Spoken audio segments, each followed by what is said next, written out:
Okie dokie. So, let's see what's going on with charge and the electric force. So, we learned about charge coming in positives and negatives, or Joeys and Josefinas, and it being different from mass in a couple of for a couple of reasons. So first, I'd like you to watch this. You can't touch anything. And answer these questions. So that video is posted right below, and then we will proceed. So that was pretty awesome. When we talk about charge, charge is measured in coulombs. So a coulomb is a whole lot of charge. You really wouldn't want to come into contact with 1 coulomb of charge. There are some really large capacitors, like dismantling an old TV or whatever, and we'll talk about capacitors. But anyway, they store a lot of charge. One coulomb of charge could kind of kill you if it just passed through your body. So when we talk about an atom, we have protons and we have electrons. The charge on each of those is 1.6 times 10 to the negative 19th coulombs. And for an electron, of course, it's negative, and a proton, of course, it's positive. It's important to know that the mass of a proton, so the proton is big. It's really small, but it's big compared to the electron.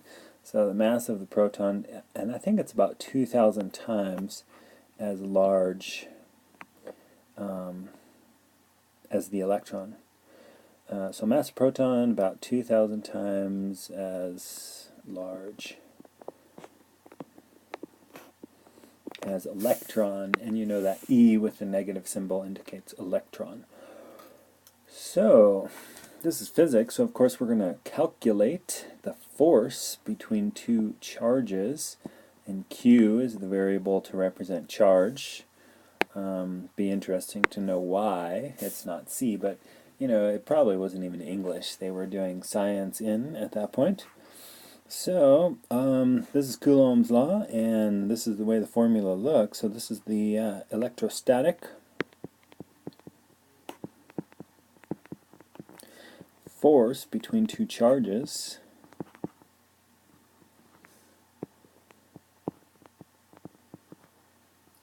And K is called Coulomb's constant. He got a formula and a constant. And a unit named after him. Whoa! What a stud. Okay, Coulomb's constant, and it's about 9 times 10 to the ninth. And then, you notice how I'm leaving the units off? The units, there's a bunch of units here for Coulomb's constant, but they're basically whatever it takes to cancel out charge, charge, and distance, distance, to give us newtons. So it'd actually be, these would be reciprocated, and it'd be meters squared over Coulomb squared, and then times newtons, and that would give us units of force. Whatever. Q and Q are the two charges, and R squared, hopefully that looks familiar. This is the distance between, this is messy, two charges. Alright, so Coulomb's law, we'll be doing some practicing with that.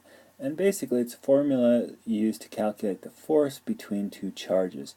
And hopefully it looks very similar to something. So let's just pretend we see that, and our detective skills pop up, and we're like, whoa, that looks a whole lot like this.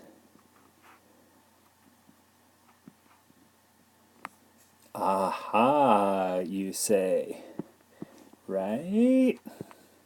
So that we know is the, and this, so you're thinking now, and it's jogging some, yeah, it's jogging the memory. This is the gravitational force, gravitational constant, and I'm going to write that in. What is that? 6.67 times 10 to the negative 11, and then some crazy units, and then mass times mass, and then distance between them squared. So we got the whole inverse square law thing working, and mass and charge have a lot of similarities, even though they're totally different. So the main difference I'd like to highlight, and I talked about this in the last notes, is this. So this is a really small number. I'm going to draw this. 1, 2, 3, 4, 5, 6, 7, 8, 9, 10, 11. Whew. I was worried I was going to run out of space. That's a pretty small number. Whereas, ooh, we're having some issues here. Let's see if this works. Aha, yeah. All right. Whereas this, 9 times 10 to the ninth, I'll draw that in comparison. 1, 2, 3, 4, 5, 6, 7, 8, 9 decimal. Aha. So we got really small and really big number, meaning gravitational force, even though we experience that a whole lot, is actually really small compared to the electrostatic force. And then there are 4 fundamental forces in nature. We have the strong and weak force within the nucleus. So it turns out the gravity, the one we sort of experience on a day-to-day basis, is actually the weakest, which was kind of a disappointment for me, but I'm over it.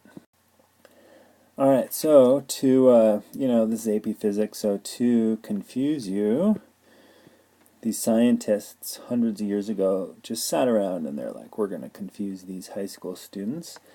It turns out that if we write K, Coulomb's constant, in terms of this other constant, other equations end up being very easy for us. And this won't be until you go and major in physics in college. But anyway, this little thing, epsilon naught, is called the permittivity of free space. And so it's related to K by this, 1 over 4 pi K, and its value is this. So we'll take a look at the formula we have in our on our formula page, but it might be this one or it might be the other one. I forget. Alright, anyway, let's find the electrostatic force on Q sub 1. So we have 2 charges, and it's a little messy. Let's zoom in here. This says this, -1 mu c. So hopefully this looks familiar, the mu, and you recognize that from the coefficient of friction. But in this case, it represents, we have -1 microcoulomb of charge right here. And then over here we have +3 microcoulombs of charge. So +3 microcoulombs of charge. And a micro is a millionth, or 10 to the -6. The big charge wouldn't necessarily have more charge, but I drew it just to, so it kind of makes sense. So we're supposed to find the force between them. So first of all, if this is negative and this is positive, they're going to attract one another. So let's see if we can write this out. Sometimes you'll see this formula written as positive, uppercase and lowercase q, and sometimes q1, q2. Either way, it represents both charges. So we got 9 times 10 to the 9th, and 1 times 10 to the -6, and 3 times 10 to the -6. Both of those are in coulombs. It's a pretty fun word to say. And the distance between them in meters squared. Now, you're like, oh, Mr. T, you forgot the negative. But when you get these positives and negatives, just pay attention to it and know, hey, are these repelling or are they attracting, right? And because they're opposite charges, they'll be attracting one another, and then you can kind of forget about that in terms of the numbers. Yeah. So, whoa, gosh, look at all these numbers. Oh, good. I calculated this beforehand, and it looks like, unless I messed up, which I've been doing a lot today. So, I got this. The force equals 0.43 newtons. That is technically a vector quantity, so let's see what the question is actually asking. Find the electrostatic force on Q sub 1. So that's this guy. and this guy is to the right. So we should indicate that somehow like this. Or we could say to the right, or by convention, to the right is positive, so we could say plus, like so. Alright. So for little teeny tiny charges, that's actually kind of a lot of force, right? The electrostatic force is very strong. If you, you're probably sitting at a desk or something, try to push your hand through the table. Yeah, that was difficult, right? That electrostatic force is pretty strong. Okay then. So next up, similar question. Let's see what it says. Charges Q1 and Q2 are fixed in place. So, stuck there, like with Velcro, and stuck there. But this guy's free to move. Woo! Please find the force on charge Q sub 3. So we're like, does it go this way or does it go this way? And with how much force is it being pulled? So first, before we plug in some numbers, let's see, positive charge. Now this right here, I know it doesn't look like it, but this is actually a +2 and then microcoulombs. So this right here, yeah, that's the little elephant's snout.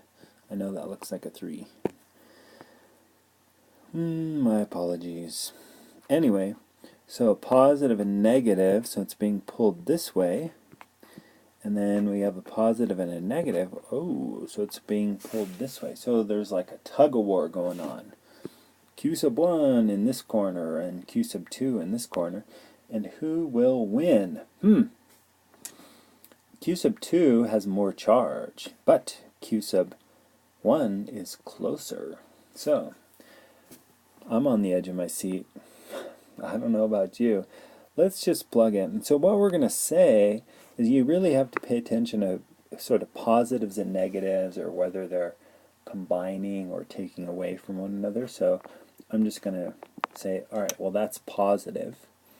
So we're going to say the force on our friend Q sub 3 is equal to, and we have positive 9 times 10 to the 9th, and then our charge, I'll use parentheses here, it's getting a little messy, and 3 times 10 to the, oh great. Alright, so that was, we're talking about the charge, or the force, excuse me, between these two charges. So we have this charge, positive 2, this charge, negative 3 microcoulombs, Coulomb's constant. The distance between them, this is in meters, so the distance between them is 2 meters. And then because this charge is going to be pulled this way, we're calling this force a negative, so it takes away minus. And we have our same Coulomb's constant and our two charges, so you know it's bad when you can't even read your own writing. 2 times 10 to the negative 6 and 2 times 10 to the negative 6 over the distance between them. What's that? Yeah, 1. Alright. So this is the force that this guy, charge number 3, experiences, where this is positive and this is negative. So we're wondering, we got more charge, but it's farther away. We got less charge, but it's closer. So go ahead and plug in. Being the good students that you are, I plugged in. Being the half-asleep physics teacher that I am, and I got this. So the fact that it is negative means that this guy's pulling more because it's closer. We got that whole inverse square law working. So we could say something like to the left, or negative, or we could use an arrow to indicate that.